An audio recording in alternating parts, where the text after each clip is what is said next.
So okay, good day, no? Good PM, no? Uh, non-pre-stress beams, no?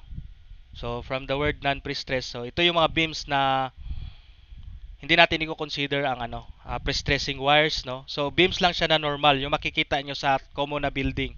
Yung makita nyo sa bahay nyo, ito yung mga beams na yon. So dito ang topic natin is design and flexure.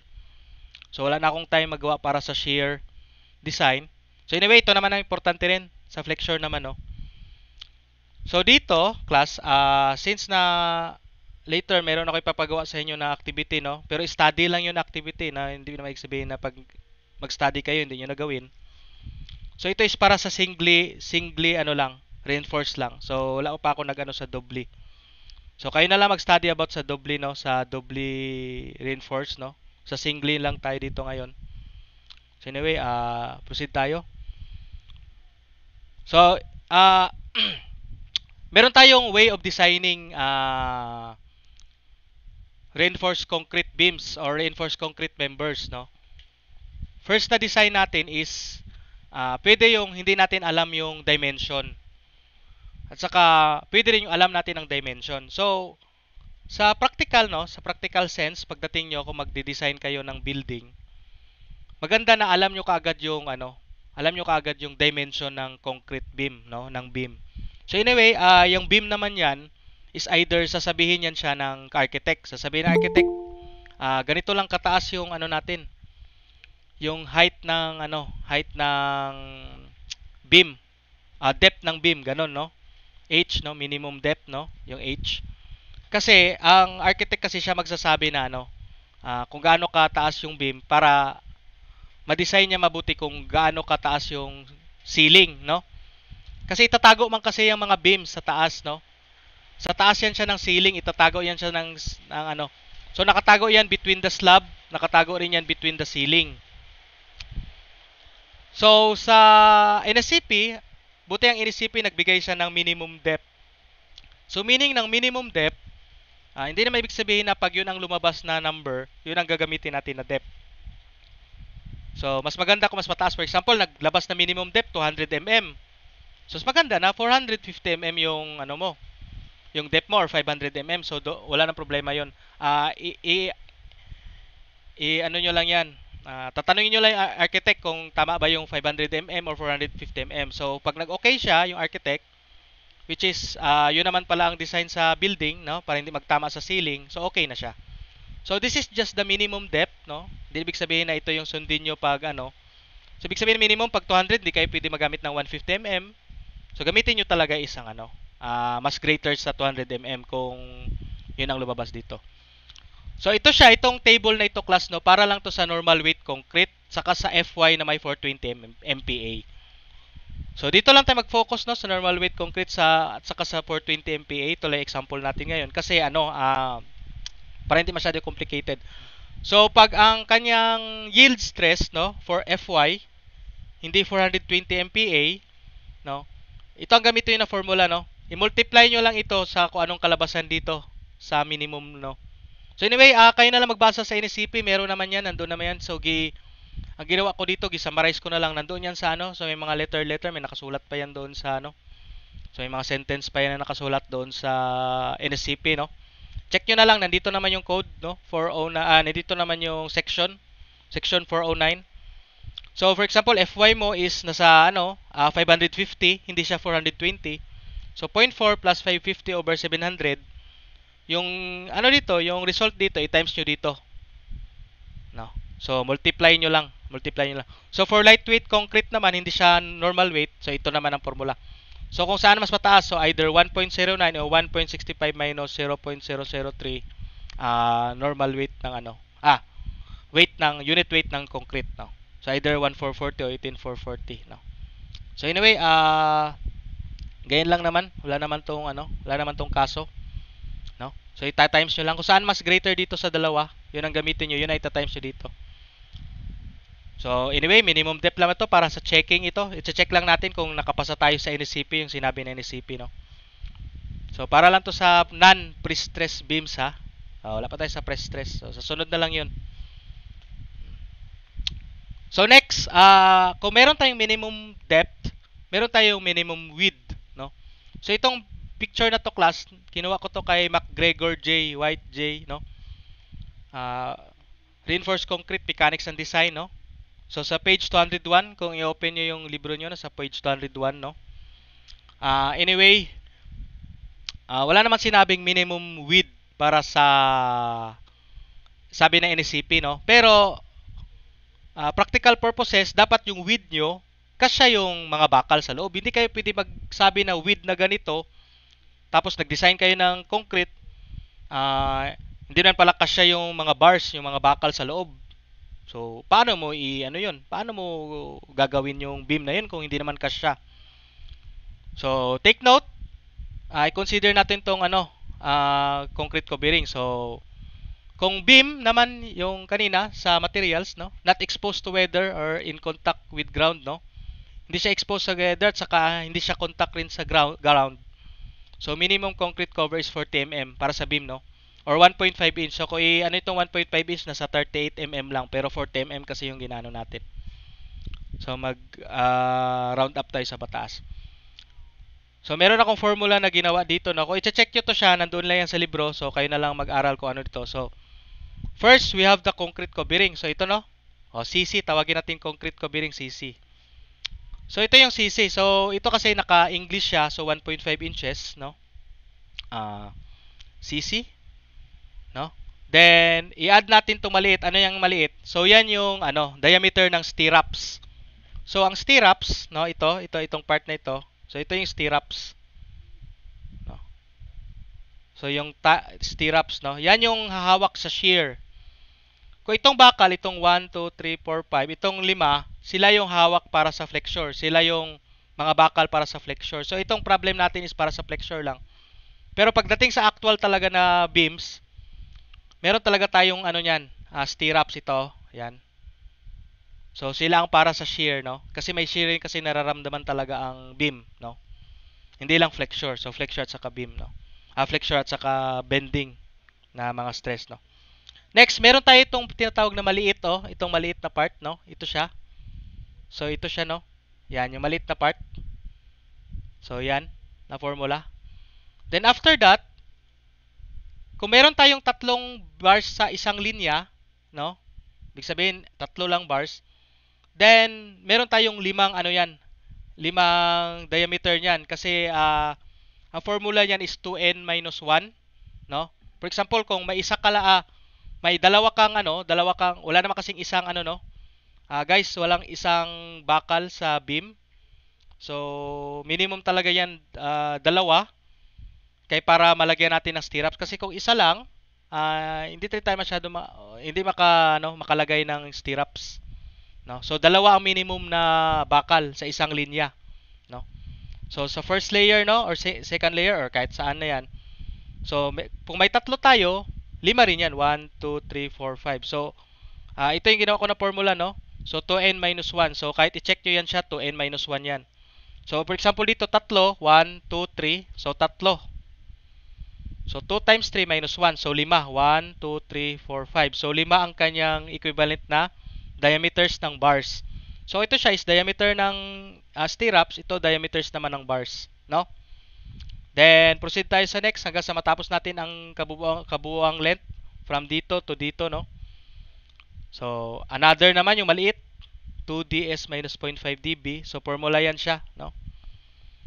Then, proceed tayo. Yung diameter ng stirrups, ds. No? Plus ds. Then lastly yung concrete covering. So ito yung class para dito sa lahat from dito to dito so dulo-dulo niyan. Yan yung minimum na width, no. So ito yung formula. So kung i-simplify natin 'yan, so minimum width is 2cc plus 6ds plus 2n minus 2db. So example dito, i-solve natin yung minimum width dito, no. So meron tayong db, no, diameter ng bar na 9.8 inch. Meron tayong stirrups na 3.8 inch. Tapos meron tayong concrete covering na 1.5 inch. Pag ipansak yan, 2 times 1.5. So, 1.5 inch ang covering. Or 40 mm, no? Pag sa metric. Plus 6 times 3.8. So, 3.8 naman yung natin. Yung stirrups natin. Plus 2 times 3 minus 2. 2n minus 2, 9.8. So we have the minimum width of 9.75 inch. So hindi natin ano yan, gawing 9. So gawin nating 10, no? 10 inch. So ang minimum width nito, itong ganito na configuration, no? Ganitong ano, so meron tayong tatlong 9/8 bars. 9/8 inches na bars. Tapos meron tayong stirrups na 3/8 inch. So, tapos may minimum covering tayo na 1.5 inch. So, ang kanyang minimum width is 9.75 inch. So, bakit ko ginaturo ito sa inyo, class, no? Kasi mas maganda sa start pa lang ninyo sa designing, no, sa pag-design, sa paggawa ng concrete, no. Meron na kayong assumption kagad kung gaano kalaki yan. Gaano ka taas yung beam nyo, gaano rin siya ka width, no, yung kalapad, no. So, pag meron na kayong ganun, mas madali ang design. Kasi hanapin na lang natin yung area reinforcement ng steel, which is percentage yan siya parati ng total area ng beam, no? So mas madali ang kanyang mas madali ang pag-design, no? Saka anyway, pa maggamit naman kayo ng structural analysis, pinapa-define naman talaga sa inyo kaagad, no? Kung sa concrete, no, reinforced concrete, pinapa-define sa inyo kung ano yung laki ng beam, no? Kung ano ang laki ng column, no? So dito dito sa atin na topic is beam, no? Saka anyway, importante rin na malaman natin yung laki ng beam. Bakit? Para ma-account natin kaagad kung gaano siya yung kanyang self-weight, no? Yung sarili niyang kabigat. Kasi pag hindi natin alam yung dimension ng beam, magta-trial and error naman tayo kung sa weight, no, sa self-weight. Kasi syempre ang beam kakargahin niya rin sarili niya. Hindi niya lang kakargahin ang nakapatong sa kanya. For example, nakapatong sa kanya ang slab. Saka hindi lang yung weight ng slab, yung live load pa. Saka yung mga superimposed dead load. So maganda pa rin na sa beam, alam natin yung dimension niya. In this case, yung width saka depth, no? Yun ang dimension naman niya. So malalaman natin yung dead load niya, yung sarili niyang weight, no? Self-weight niya. So yun naman ang importante rin, class, no? So pagdating kaya sinabi ko kanina, pagdating sa design, pwede na alam natin yung width, no? Pwede na alam natin yung dimension, pwede rin na hindi natin alam yung dimension, no? So mas better na alam na natin yung dimension. Like this one, pinakita ko naman sa inyo kung paano i-solve yung minimum width, no? Hindi naman sinabi sa NCP, pero yung sa minimum depth naman, no, is sinabi sa NSCP. So anyway, if sanay naman kayo sa designing, kung may intuition kayo, no, saka with makipag-cooperate kayo sa architecture, malalaman nyo naman din kung ilan yung depth na ibibigay niya sa inyo, no. So katulad sa akin, sasabihin ko, pwede ba ang 500 mm na depth? So blind na ako nyon. So alam ko naman yung 500 mm, napasok naman yan sa minimum rin. So mas sobra pa nga yan sa minimum yung 500 na depth mm. Minsan, no, pag na-realize ko na ganito yung mga loadings, no, lalo na kung sanay na kayo mag-design, no. For example, sa apartment, no. Tapos kung mag-agree yung architect, sabi niya okay na yung 500 mm, hindi naman magbangga yan sa ceiling, no. So okay na ang 500 mm. So yun na lang, no. Tapos sa width, no, okay na ang 300 mm, no. So 250 mm, depende pa rin. So 300 mm at least safe siya. Depende na rin kasi sa inyong sa inyong ilalagay na bakal, no. So ganun, no. Pwede rin 400 mm or 350 mm, no. Wag na lang kayo masyado mag 250 mm kay parang mas short ata yung 250 mm na width, no. Pero ang 500 mm to 450 mm na height, okay na rin sa width. So next natin, no. So ito yung formula, no, para sa minimum width. So mga minimum lang yan, class, no. Hindi naman yan talagang sundin nyo. So dapat mas mataas kayo dyan, no. So next, kung makita nyo sa MacGregor rin, sa page 1019 yung Appendix A, merong example dito. For example, pag gamitin nyo na bar number is 13M, which is hindi to siya 13mm. So, iba yung diameter niya dito. So, 12.7, no? So, M dito is meaning galing siya sa English na gi-convert siya sa 13M. So parang soft ano to siya, soft na metric niya na ano no. So nilagyan ng malaking M. So lagi yung tandaan class ha. Pag sinabi 13 mm, ang diameter ng 13 mm is 13 mm. Pag sinabi namang 13M, yung malaking M, hindi yan siya 13 mm ang diameter. So take note yan ha. Lagi niyong tandaan yan, no? So for example sa bars, no? So wala namang ano, single bar, no? So dalawa talaga yung minimum niyan. So pag dalawang bar, no? Maghula lang muna kayo. So since na minimum na lang man ito, no? Pag 10 m naman ang stirrups na ginamit. So diameter ng stirrups 10 m. Tapos 19 mm, 180 ang kanyang minimum width, no? Kung 6 naman sila sa linya, for example, 6 sila sa linya tapos 13 m ang ginamit mo. So 330 minimum. So as you can see, no, wala namang gumagamit itong 36M or may gumagamit pa rin pero napakalaki naman yan sa design na yan, no. So dito tayo sa 16M. No, ito yung mga common 16M. So sa 16M, napansin nyo, kung 6 sila sa layer, so 350M ang width. So dito pa lang daan, kung makita nyo na pag 6 sila na, ibig sabihin 6, madami na. So that is ilan ba lahat to? 11 lahat ang kanyang ano, equivalent na D. So 6 plus, siyempre, meron din silang ano, spacing, no? Spacing. So dito, pag alam mo na 16M ang ilalagay mo, so mag-ano ka na, pwede na siguro 400mm. Hindi naman sila makaabot ng 6. So kung 5 lang, at least pasok pa rin yung 400mm na width sa 310, no? Kasali na yung ano dyan ha, concrete covering. So ito class, no, itong table na to, hindi to siya pwede gamitan yung formula kanina kasi mayroon tong 19mm na size aggregate. So hindi nyo gamitin yung formula doon. Pero pag wala kayong ganito, so katulad dito, no,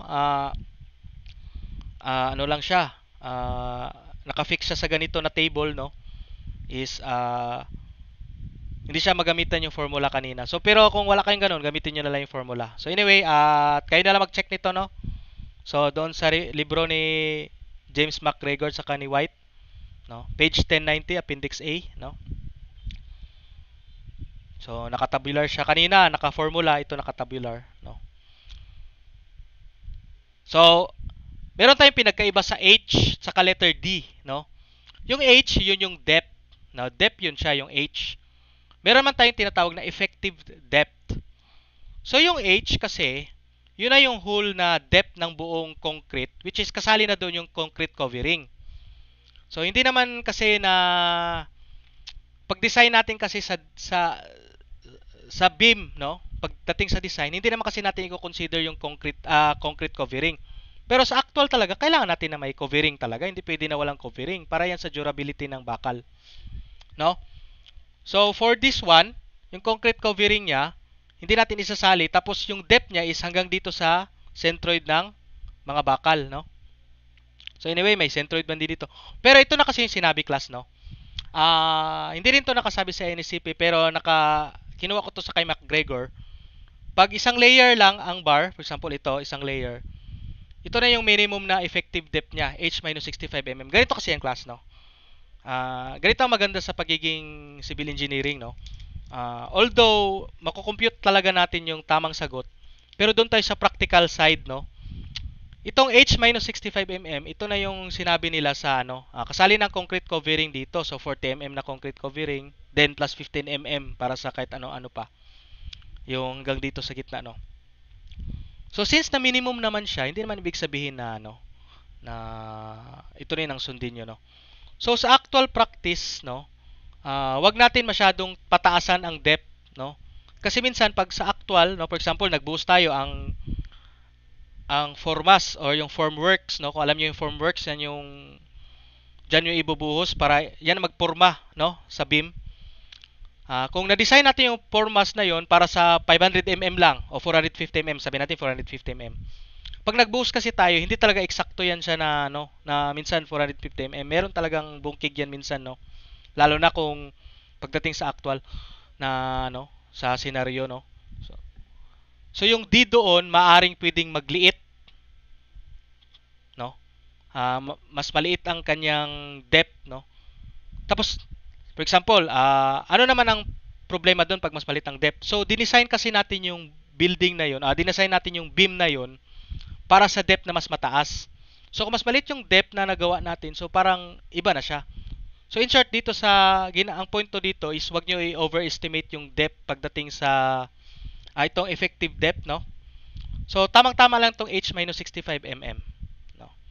So, sa practice na lang, no? Para hindi tayo mahirapan kasi class na maghanap ng depth, no?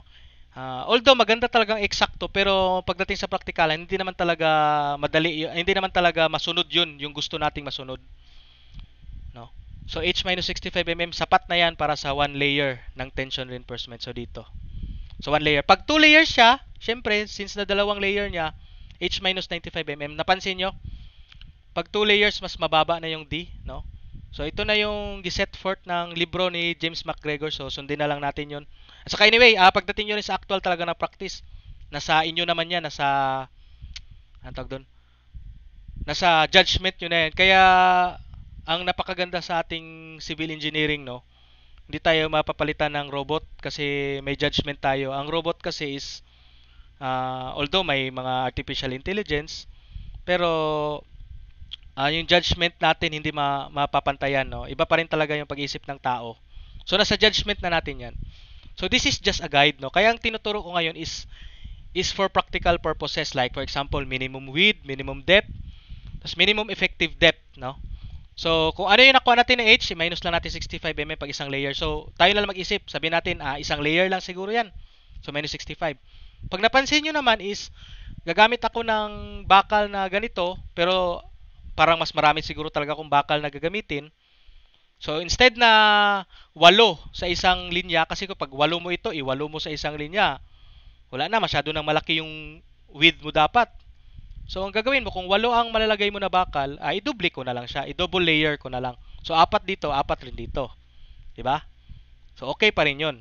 No? Kaysa i-8 mo. So, it's about practicality. For example, 6, parang gusto mo magtipid ng width para hindi masyado malaki yung width, itatlo-tatlo mo na lang. So, 3 kada layer. So, double layer tension o 2 layer tension. So, H minus 25.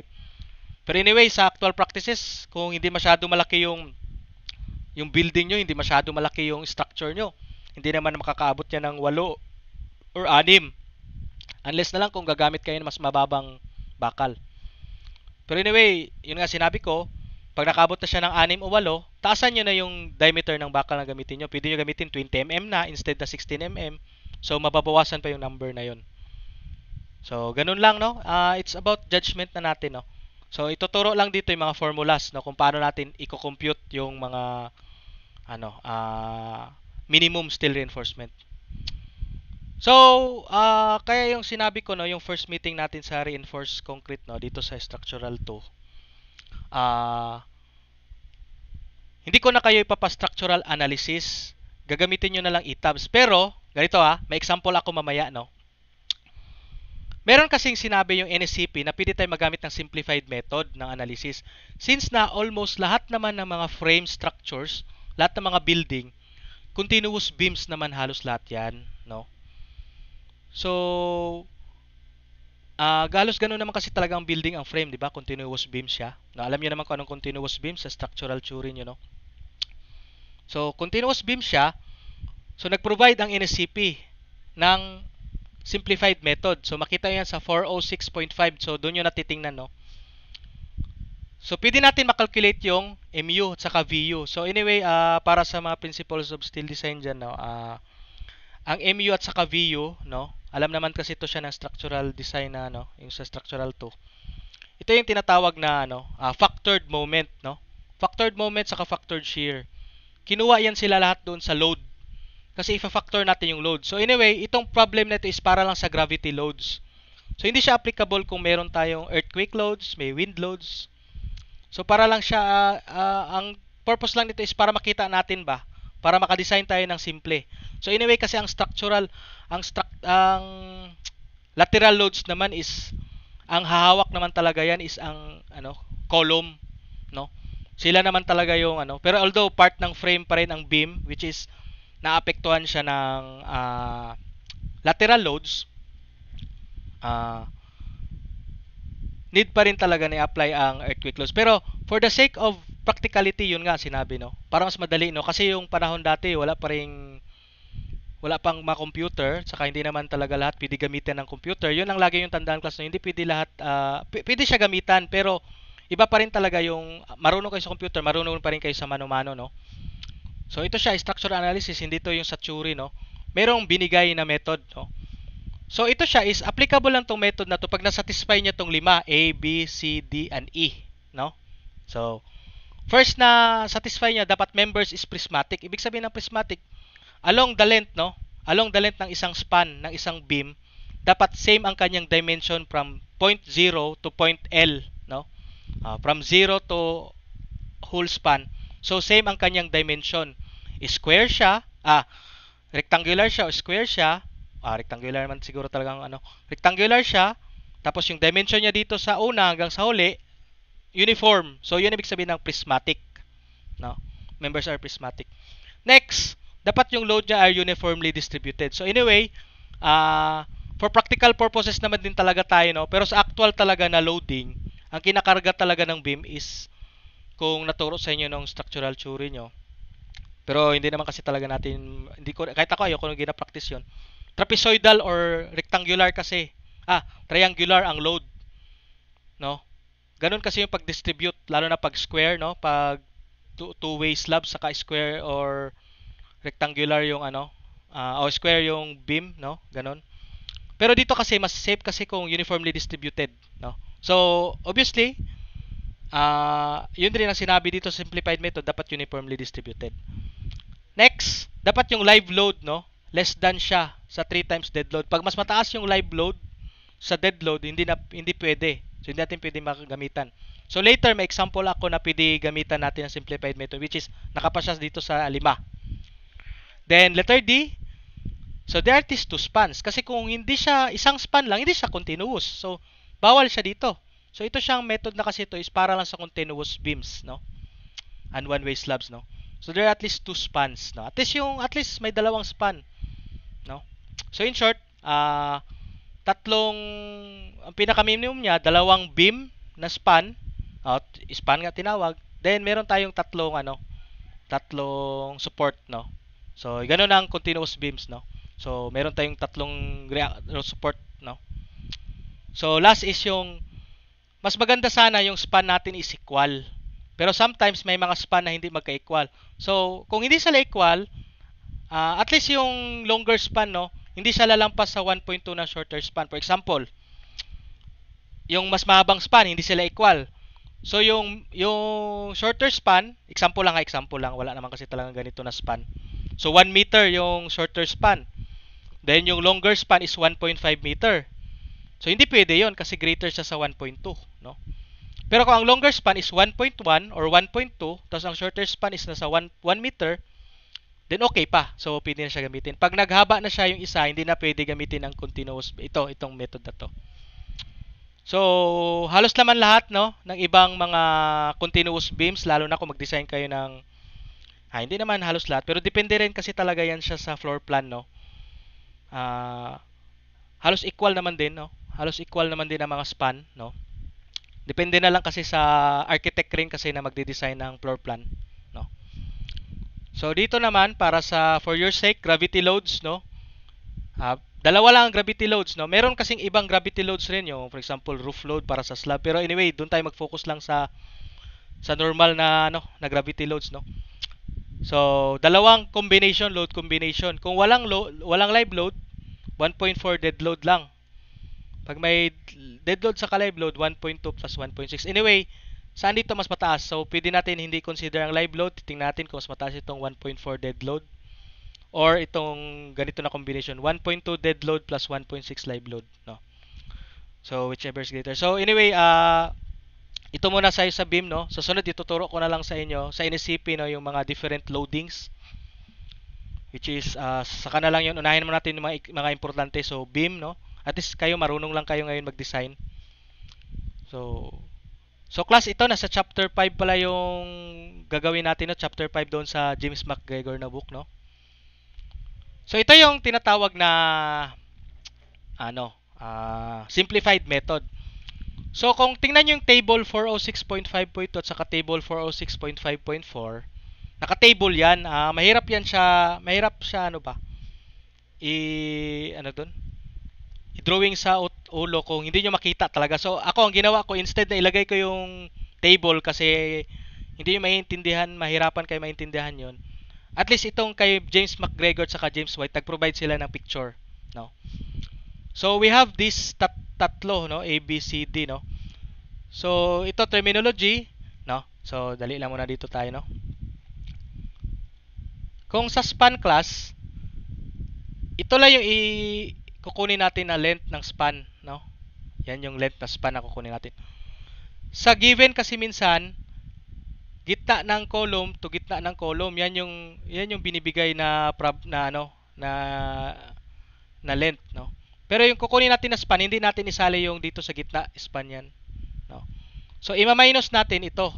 So kung for example, itong L dito is 5, hindi rin 5 ang gagamitin natin sa SOS. Ima-minus natin yung ito na part, oh. Ito na part, no? Ima-minus natin yung yan na part. Yung kalahati nito. Oh. So, ito ang tinatawag dito is interior face of exterior support, no? So, since na ito yung exterior support, no? Ito na sa labas, ito exterior support to siya. Ito yung interior face, no? Ito naman yung exterior face ng first interior support, no? So, ito other phases of interior support. So, napansin nyo, ito siya is continuous beam. So, naputo lang siya dito pero continuous beam yan. So, ganito may example ng continuous beams, no? So, end span, yung sa pinakadulo, end span, interior spans yung nasa gitna. So, kung dalawa lang sila, pareho silang end span. Kung dalawa lang yung, like for example natin later, dalawa yung kanyang, dalawa lang na span. So, which is, kahit dalawa lang span, continuous pa rin ang consider sa kanya. So, itong pinakauna example, B, no? So, ito yung mga CM at saka CV. So, CM at saka CV, no? So, dito muna tayo mag-focus sa CM, no? Para sa maximum factored load, no? Sa moment, factored moment load, no? CM muna tayo. So, tingnan nyo itong sa pinakataas, CM yan siya. Yan, CM. So, pag yung end niya is unrestrained, ibig sabihin nakapatong lang, no moment. So, obviously, ang CM ang moment dito sa dulo is 0. So, 0 yan siya, no? So, dito is positive 111. So, kung idodrawing nyo tong nito, idodrawing nyo ang kanyang shear and moment diagram. Kung 0 yan siya, so dito is 111. So, yan yon 111 dyan. Positive moment yan. So, positive. So, sa midspan parati is positive. Pagdating naman dito is nagbaba siya, negative. So, negative siya dito, no? Example, ganyan siya, no? So, negative. So, negative 110 siya pag 3 or more spans. Negative 19 siya if only 2 spans. So, ito siya is para sa discontinuous and unrestrained, no? So, anyway, hindi naman ito ang example natin mamaya. So, meron tayong next is discontinuous siya and integral with support. So, ito siya, meron ng laman. So, negative 1 over 24, 1/14, no? So, ang shape nito is pag ganun. Pag ganun. Yan ang shear moment yan. So, negative dito. Unlike dito, 0. 0 dito, 0. Ito siya is negative 1 over 24 WU ln squared, no? So, yung L natin, ito yung span, no? Ito yung ln, no? Yan, maliit na L, sorry. So, maliit na L, no? ln. So, no? Huwag nyo itong isalit itong malaking L, itong lahat. So, ln lang ito. Yan. Ito lang yung ln natin, no? Yan yung ln natin, no? So, next, ito siya is, ang support nito is girder. So, yung beam natin nakapatong sa another beam, which is, ang tawag natin sa beam na yon is girder. Tapos, yung girder na yun is spandrel, no? So, ito siya na example. Pero kung, for example, yung beam natin, nakapatong siya sa column, ito naman yung formula. So, negative 116 dito. So, nakita nyo yung pinagkaiba? Negative 124 dito, negative 116. So, that is the negative moments. So, yung positive moment natin is parehas lang, 1/14, no? 1/14. So, kung ganito kasi yan, class, no? Ganito talaga yan. Sa continuous beam, meron tayong tinatawag na negative side sa positive side. So, negative span, ibig sabihin ito, negative span ito. Yung dito sa dulo. Kasi, kung idodrawing nyo kasi ang nito, ito drawing nyo yung shear and moment diagram yan. Yung moment diagram yan, ganyan, no? So, meron tayong negative dito, negative, negative, negative, tapos dito positive. So, ano ibig sabihin yan? So, ang deflection yan siya magkaiba. So, mangyari dyan, yung beam natin is tension siya doon na side, tapos dito, tension dito ang side. So, pagdating sa detailing yan, sa bakal yan, hindi magkalinya yung ibang bakal. Pagdating sa midspan, nasa taas yung bakal. Pagdating sa support, ang mga bakal nasa ilalim, nasa tension side. Tension side ang tawag pa rin doon, no? So, dito sa positive, ang tension side dito is nasa taas. Dito sa negative part, ang tension side nasa baba. So, yung bakal yun, ibang itsura. So, anyway, ganun naman siya, no? So, example natin dito later is para lang sa design sa midspan. Para lang dito sa gitna. Para dito sa gitna. Pero sa totoong buhay, i-design nyo rin dito sa baba. Dito sa, sa may mga support. So, negative dito, dito positive. So, example natin midspan lang. So, ito ang gagamitin natin na formula. Itong 1/14, no? Kung sa midspan, times cm. So, next na, no? So, ganito siya, no? So, kayo na lang mag-aral nito. Nandoon naman ito sa NSCP. Saka nandoon sa libro, no? Page 182 to 184, no? Check nyo na lang yung libro. So, ganun class, no? Hindi ko naman maturo lahat. So, kayo na bahala mag-study, no? Next example, ito siya. Meron akong ginawang maliit lang na So, dalawang span lang ito siya, no? Concrete.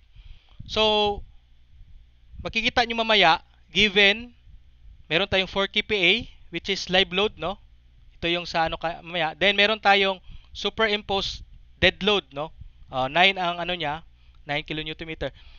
So, hindi nasali dito ang self-weight kasi automatic mag-compute ang items ng self-weight. Then, yung weight rin ng slab, no? So, isosolve natin to lahat. Kukunin natin yung WU, no? Ito na yun. Kukunin natin tong WU ito. Yan. Yung kinatawag na gravity load, factored load, no? Kasi yun ang kailangan natin para makuha itong MU. Saka na muna itong VU kasi hindi pa man tayo mag-design ng shear. So, MU muna tayo. So, as you can see dito, no? Ipakita ko sa inyo, 4 ang kanyang load, no? 4 kPa. Ibig sabihin, kilonewton per meter squared. Superimposed is uniformly distributed 9 kilonewton meter. So, ito yung papansinin nyo na beam na isosolve natin ito. So, ito na yon. Ito na yung beam na yon, no? So, as you can see, base dito sa result sa ETABS, kung makikita nyo, nakita nyo yung moment diagram. So, nakabaliktad lang yan. Pero anyway, pwede rin natin ibaliktad pag ganun. So, nakabaliktad lang ito. So, yung doon sa support, dito na support. So, left MU, no? Left support, no? Negative. So, negative talaga ang moment sa left support. Sa center is positive 18.75. Right, negative 19.42. So, anong punto ko nito, class? Saka yung simplified method. Bakit nagpakita ko ng formula sa structural analysis na, sir, pwede naman pala natin gamitin ng ETABS, sir, para malaman natin yung MU. Bakit pa tayo gagamit ng simplified method? As much as possible, kung pwede gamitan ng simplified method, gamitan natin, no? Ito siya, itong load combination na ginamit ko lang dito is gravity load. Pero sa totoong buhay, class, hindi naman talaga gravity load ang kine-carry ng mga structure natin, kundi pati lateral. Pero for this sake of para dito sa pag-aaral natin, para makikita nyo na at least meron kayong alam pagdating, no? Hindi lang na ipansak nyo lang lahat tapos computer na bahala mag-solve. At least dito may alam kayo, no? Na at saka naka-base naman sa NSCP, no? Kailangan pa rin natin maintindihan, no? So, ang punto nito, yes, nakuha natin yung MU, no? Sa left, center at saka right. Binigay ng ETABS. Ang problema, kung isi-simplify method natin, baka mas mataas pa yung MU sa simplify method. Take note, ganito class, ha. Mas maganda pa rin na pili natin yung pinakamataas na loading. Kasi kung pipili natin yung mas mataas na loading, ibig sabihin yan, yung result natin sa reinforcement, mas malaki rin. So kung mas malaking result sa reinforcement, pag pinili natin yung mas malaking result, no, yung MU, no, ibig sabihin mas safe siya, no. So anyway, later malalaman nyo mamaya, nakita nyo naman na ito is 2 span lang, tapos 1, 2, 3, 4. So ilang story lang ito, no. Makita nyo naman mamaya na sige, hindi ko na lang kayo spoil sa result, no. Malalaman nyo rin mamaya ang result, no. So anyway, ito yung mga nabigay ng ETABS, masyadong maliliit. So ganyan talaga ang ETABS, no? Kung maliit lang rin yung gravity load mo, no? For example, kanina sa atin 4 kPa kasi gano'n naman ang binigay sa NSCP, no? So hindi ko muna natalakay muna yung loading, no? 4 kPa lang, example ko. Then may 9 kilonewton meter tapos yung self weight niya. So anyway, sorry. So anyway, let's proceed, no? So example na ito, no? Sorry. So i-design natin yung beam. So napansin nyo dito kanina, no, nakasulat naman dito 450 by 300, oh. Ito siya, oh. 450 by 300, no. Ayan. So ginamit ko na lang rin yung sa ETAB. So 450 by 300, no. Ayan. So 450 by 300. So kita nyo. So 450 by 300 yung ginamit natin na beam. So sa mano-mano 450 by 300 rin. Then yung gagamitin din natin mga loading is yung given rin kanina. So ito rin ang gagamitin na loading. So example, design natin yung selected beam para sa midspan lang. So meaning ng midspan, ito lang, itong sa gitna lang. So itong 18.75. So i-compare lang natin yung yung factored moment sa 18.75 na binigay ng ETABS. Kung sino mas mataas sa kanila, yun ang gagamitin natin na MU, no, na factored moment para sa design.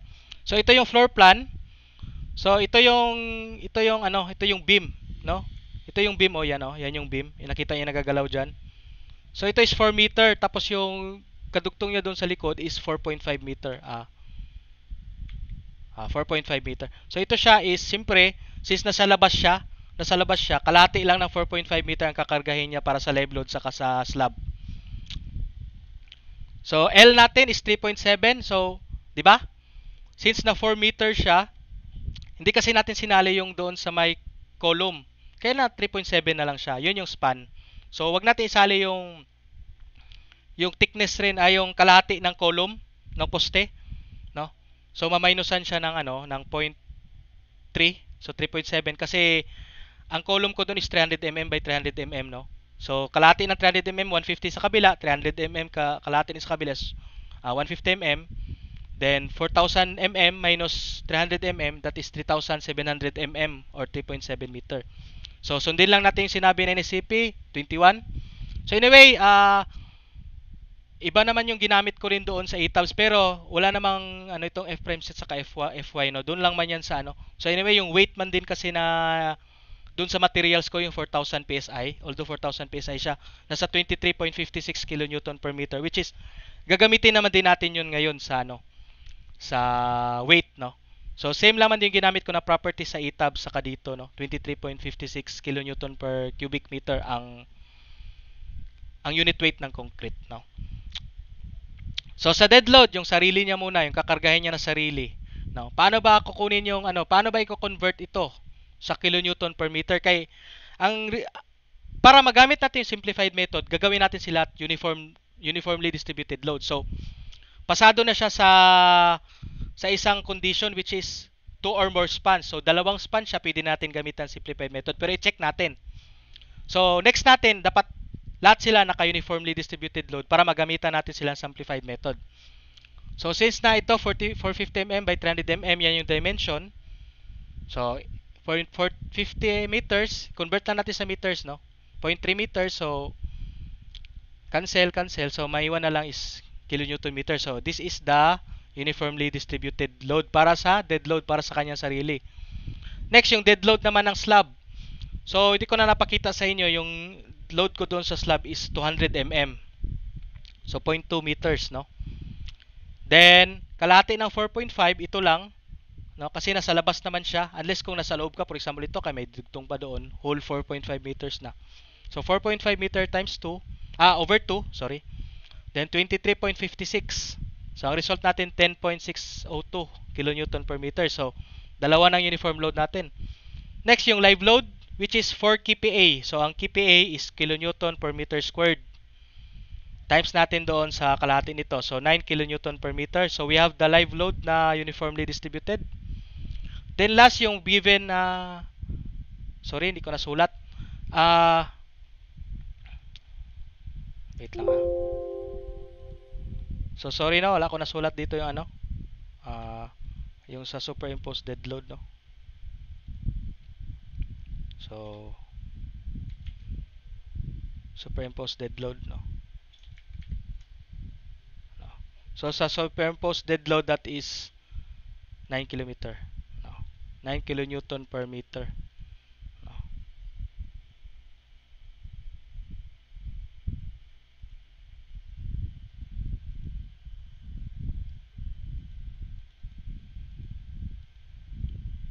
So that is now yung superimposed dead load, no.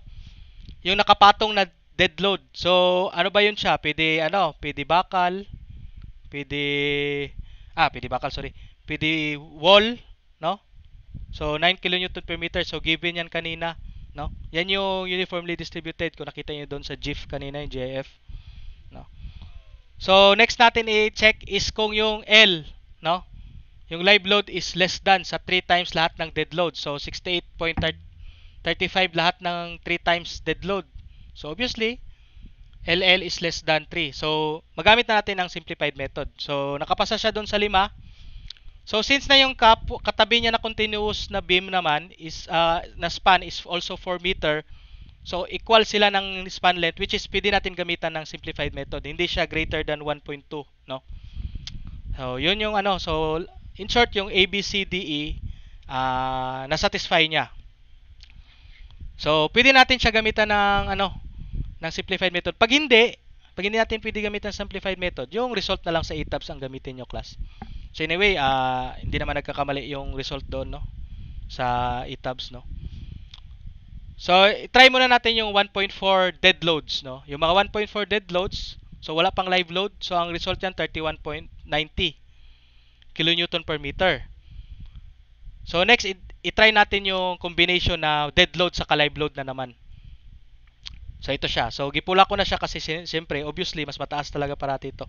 So anyway, magtaas lang itong 1.4 dead load pag masyado nang mataas yung dead load, no.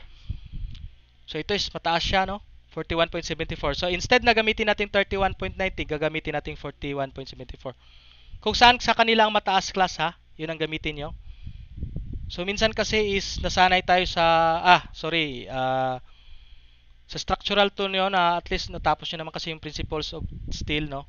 So nasanay kayo sa 1.2 plus 1.6 lang. So hindi man always yan.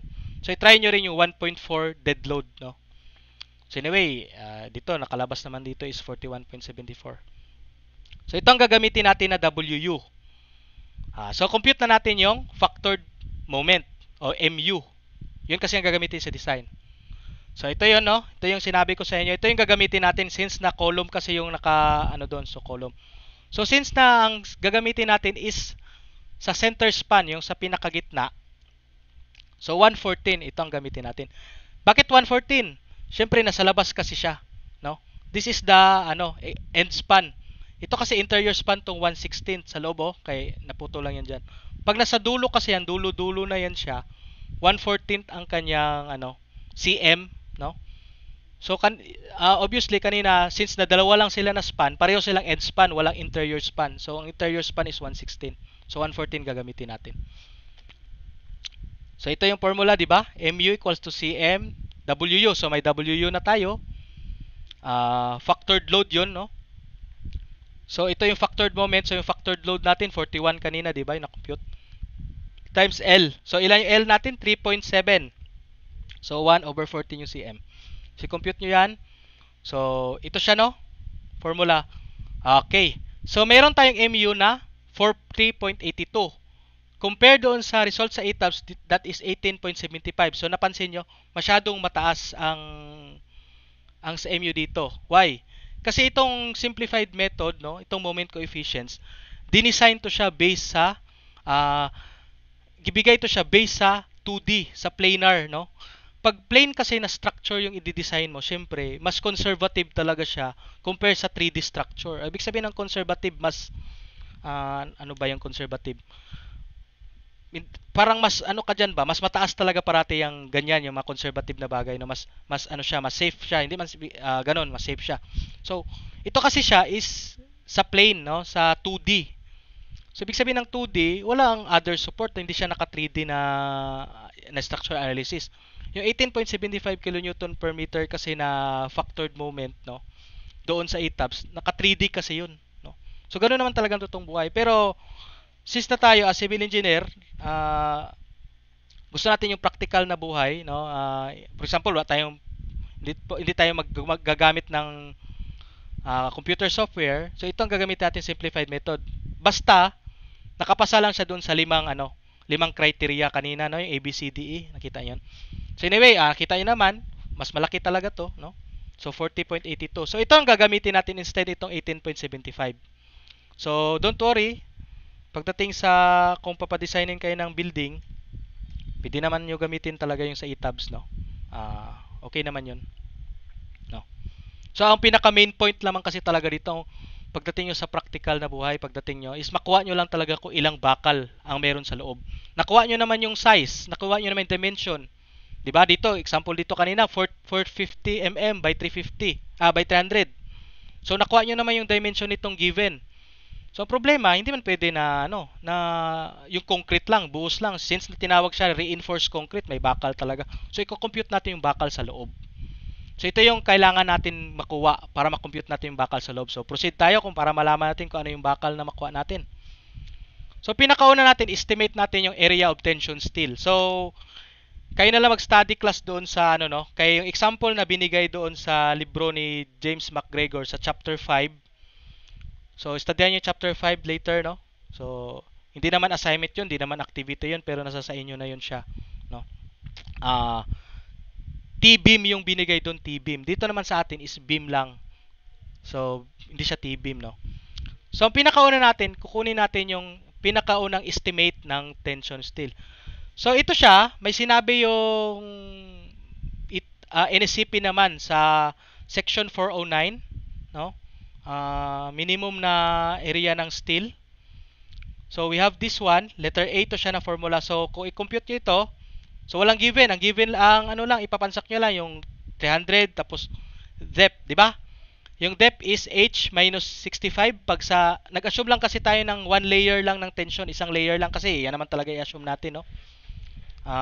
Yan man ang unang yung pinakaunang gawin. Mag-assume lang muna kayo. So kung tama yung assumption nyo, di at least tama. Kung hindi, ulitin nyo lang ulit. So assumption natin one layer lang ng tension steel. So H minus 65, na remember nyo kanina yung sa topic natin kanina, yung sa previous mga slides nitong presentation na to. So F prime C is 21, Fy is 420. Pag i-compute nyo to, so yung minimum steel natin, 315 mm squared. So pwede na ba to? Pwede naman natin to gamitin. So hindi pa pwede gamitin kasi ito is minimum lang. What if kung yung actual natin na computation is greater dito? So yun ang gagamitin natin. Pero pag yung actual computation natin gamit yung MU is less than dito, ito na ang gamitin natin kay minimum siya. Another one is yung sa letter B na equation, same sila na na section 409.6.1.2. Ito na formula ang gagamitin nyo, 1.4 Fy BWD. So ito siya is width ng ng flange, no? Pero since na wala mang flange dito, is width naman to ng B na yan.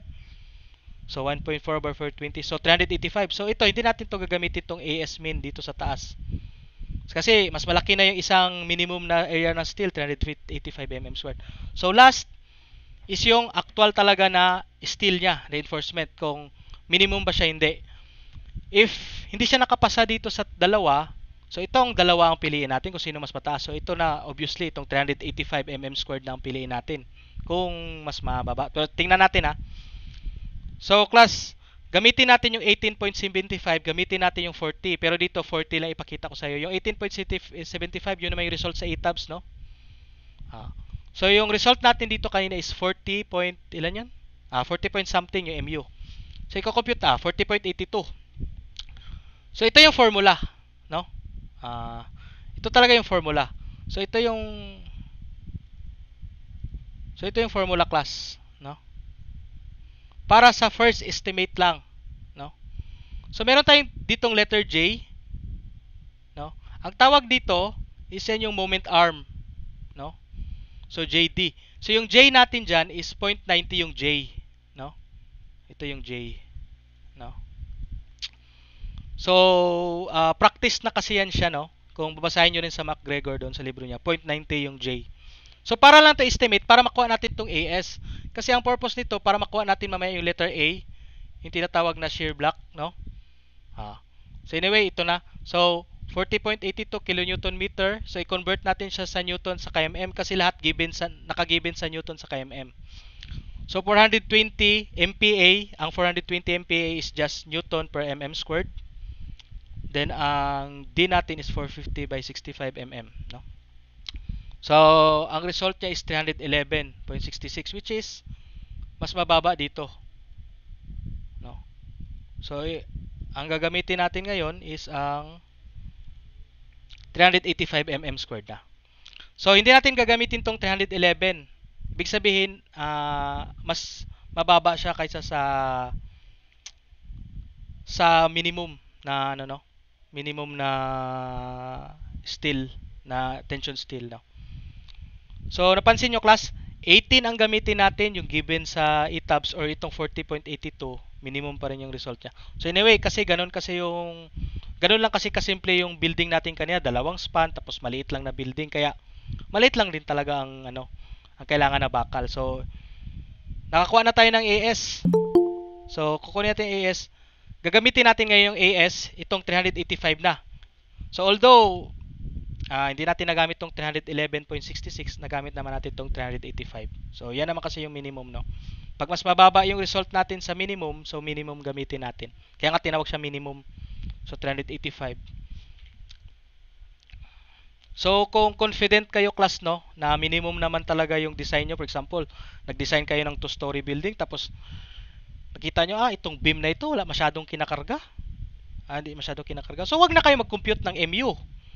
So minimum na kayo kaagad. So, 'di ba? Ganon yung utak ng mga civil engineer. Doon tayo sa practical na sa mabilisang trabaho, no? So, pero kung naisip niyo itong beam na to, parang mabigat ang kinakarga, parang hindi to minimum ba? Hindi to, itong AS kasi class, ito yung steel area. So ito yung total na area na gagamitin natin para sa reinforcing steel. So later ituturo ko sa inyo paano gawin ito siya, kung ilang piraso, no, paano i-convert sa ilang piraso. So 385 na gamitin natin. So kasi yun lang kasi yung karga niya, no. 4 kPa, slab, ano pa, kanyang sarili, then yung superimposed dead load. So second estimate na naman ng area of tension steel. So ang pinaka first natin diyan yung stress block. I-compute natin yung stress block A. So ito lang formula ng stress block A, you know. ASFY 0.85 A prime CB. So yung gagamitin natin na AS yung 385, which is doon sa letter B na equation, doon sa 409 kanina, no? So meron tayong 30.20 mm. So nakuha natin to. Then next, ito na yung computation natin sa tension ng steel. So balik naman natin siya compute. So ito talaga yung totoong formula class, no. Kanina kasi JD ang tawag doon. So this is what we call the moment arm pa rin. So MU, yan. So MU natin 40.82, 0.90. So ganito pala class, no. Sorry na skipan ko to. So phi, itong phi, yan yung tinatawag na reduction factor, no. So itong reduction factor na phi, pag tension control, big sabihin sa isang concrete member, no, pag tension control ang isang concrete member, ibig sabihin yung tension niya ang nai-stress, yung tension ng unang masisira, pag yun ibig sabihin ng tension control. So we always assume, no, we always design the beam na tension control siya. Bakit? Gusto natin kasi sa beam, ganito kasi pinaka principle ng no. Gusto natin na mangyari sa beam na mauna masira yung bakal sa loob before ang concrete beam mismo. Kasi bakit? Ibig sabihin na-utilize natin yung lahat, nagamit natin mabuti yung bakal pag siya unang nasira, no? Hindi maganda sa isang beam na pag ang unang nasira is yung concrete mismo ang unang nasira, tapos saka nasira ang bakal sa loob. So sa tension control, dapat yung unang mag-yield, no? Unang mag-yield is ang bakal o yung tension side ng beam, which is ang meron naman sa tension side ng beam is ang bakal. Doon naman natin nilalagay ang bakal sa tension side ng beam, sa ilalim kung nakasmile ang kanyang deflection. Kung nakasad naman deflection niya, ang tension side niya naman is nasa taas. If you can remember your strength of materials, di ba? Ganun naman ang beam, no? So, for every tension controlled, ang phi natin yan is yung 0.90. Na 0.90 na yan. So, diniretso ko na yan siya, no? So, ito na may formula. 0.85 dito. 0.85 naman yung binigay dyan. Times 420, which is ang Fy, no? Yield strength ng ano? This is the yield stress or yield strength ng bakal. Times D. Yung D natin, 450 by minus 65, which is 385 yan, no? Minus ito, over 2. So, we have the AS291.94. So, mas mababa siya. Gamitin pa rin natin yung 385 mm squared. So, minimum pa rin tayo. So, anyway, minimum talagang kalabasan niya, class. Dahil ganun lang ang kinikerry na load ng beam. Minimum lang siya. So, this is for the sake lang naman ng computation ito, no? Kaya wala namang problema. So, at least malaman nyo lang yung ano. Pagdating nyo sa actual, nasa sa inyo naman din talaga yan. So, since na 385 mm, ang gagawin nyo lang dito, may formula naman ito, pero ano na, so try nyo 12 pieces, 4 na piraso na 12 mm bars. So, i-check natin kung gamitan natin ng 4 na piraso na 12 mm, ibig sabihin sa isang linya, 4 sila, no? 4. So, simple lang man ko rin ang area ng ano. So, hindi man siya 12 mm, yung M na malaki. So, 12 mm siya. So, therefore, ang diameter niya, so pag makita kayo ng symbol na ganito, class, diameter yan, ibig sabihin niya, no? Phi pa rin, no? Or diameter kasi yung symbol na yan. So, D squared over pi over 4, no? D squared times pi over 4. So, 452 ang equal yan lahat. So yung 4 natin na 12 mm na bakal, ang ano yan, ang kalabasan niya is 452 mm squared, which is greater siya doon sa 385, which is okay.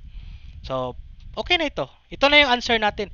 So, meron tayong 450 mm na concrete, ang height niya, tapos may width tayo na 300 mm, tapos sa ilalim niya may 4 na piraso na bakal. So, yan naman yung kailangan natin sa reinforced concrete, no? So, this is just the basics. At saka, hindi naman talaga natin need na mag-design ng building na hindi natin alam yung... Meron kasing example rin na hindi natin alam yung width saka depth ng concrete beam, no? Pero for the sake na mas madali ang buhay nyo, class, gamitan nyo talaga siya ng ano. Assume kayo ng depth saka width, no? So anyway, natapos na natin dito.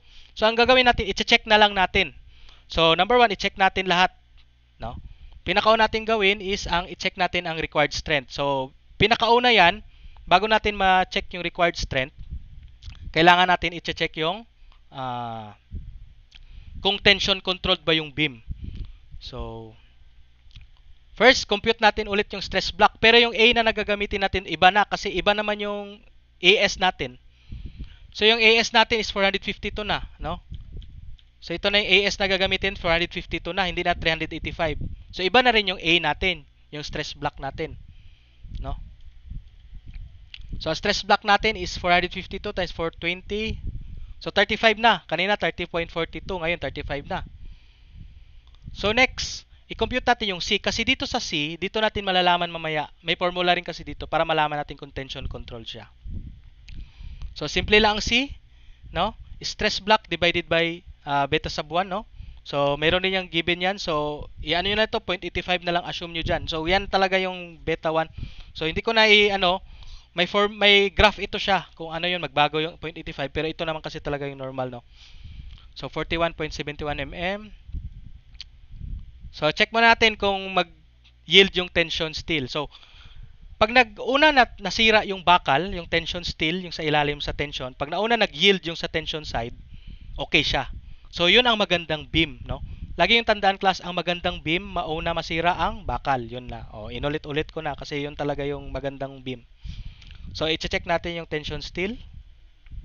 So, first, i-check muna natin yung yield strength, no? So, ito yung yield strain, no? Strain na naman ito siya. So, pag yung side ng tension steel natin doon sa concrete is mas mataas kaysa dito sa yielding stress ng bakal, no? So, ang yielding strain, no? Strain pala ito, strain. So yung yielding strain ng bakal is 0.0021, no? So yun yung yielding strain niya. So this is the strain, no? Strain sa bakal, no? If mas mataas itong strain sa bakal, ito kasi yung strain ng bakal, di ba? Pag yung tension side naman is yung strain naman doon is greater than this, ibig sabihin mag-yield talaga yung bakal. Mauna talaga mag-yield ang bakal, masira. So tingnan natin formula. So yung strain natin sa tension side is equal sa ganito na formula. Given ang C, given ang D. Tapos meron tayong strain naman sa compression side. So ang strain sa compression side is 0.003 yan siya, class, no? Wag niyo nang anuhin yan na yan na talaga yung strain sa compression side. Given na yan siya. So this is the compression strain, no? Strain sa compression side. So sa beam kasi may dalawang compression, may dalawang side, di ba? Compression sa pinakataas tapos tension sa baba. So 0.003, 0.003 tama sa taas, then sa baba is ito ang computation niya. So ang result niya dito is 0.0246. Which is, ano big sabihin yan? So yung tension side natin, yung sa ilalim ng beam, is ito yung strain na nabuo sa kanya, no? Yan yung strain sa tension side, no? Since na ito ang nabuong strain sa baba ng beam natin, ibig sabihin, nag-fail ang bakal, which is napakaganda para sa beam, which is tension controlled, no? Bakit nag-fail ang bakal? Kasi mas greater siya kaysa dito, 0.0021. So 0.0246 greater than 0.0021, which is okay. So okay, the tension still will yield. So mangyayari dyan, pag ang isang beam due to gravity loads lang, no, is naabot niya na yung kanyang naabot niya na yung stress niya, hindi maunang masisira yung concrete. So nandiyan pa rin yung concrete. Ang unang masira yung bakal sa loob, which is yun naman yung tama. So pangit naman pag ang naunang nasira is ang concrete bago yung bakal. Bakit? Hindi natin nagamit mabuti yung bakal sa loob. So in short, parang useless lang yung bakal natin sa loob. So since na hindi natin nagamit yung bakal sa loob, bakit pa tayo naglagay ng bakal sa loob? Ganun lang yung practical thinking way na ganun yun, no? Bakit kailangan natin na yung tension steel maunang mag-yield o maunang masira before the concrete? So ganun lang kasimple. So kasi ang main naman talaga natin na structure, ang main naman talaga na member is concrete naman.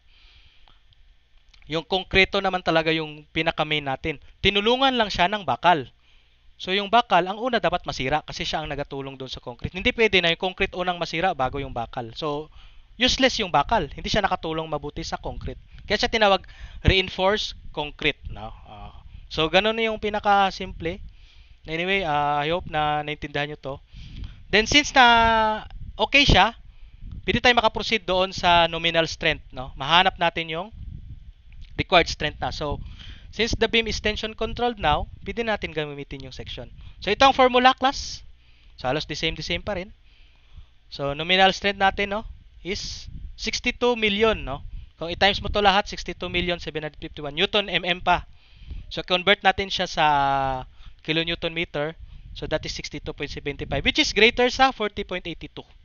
So okay. So next, no? So may na yan. So napansin nyo dito? So yung 40.82 natin na factored moment. So ito na kasi talaga ang pinaka-simple, class, no? Nag-shortcut na kasi ako dito sa topic natin ngayon, no? Dapat yung required strength natin, yung strength ng buong beam, which is ito yung strength ng beam, no? Yung strength ng beam na may apat na may taas na 450 mm, may lapad na 300 mm, at saka may apat na 12 mm na bakal. Ito yung kakayahan na strength na kaya niya sa bending, which is 62.75, which is mas greater siya sa 40.82. Na itong 40.82, ito yung load na kinakarga niya, 'di ba?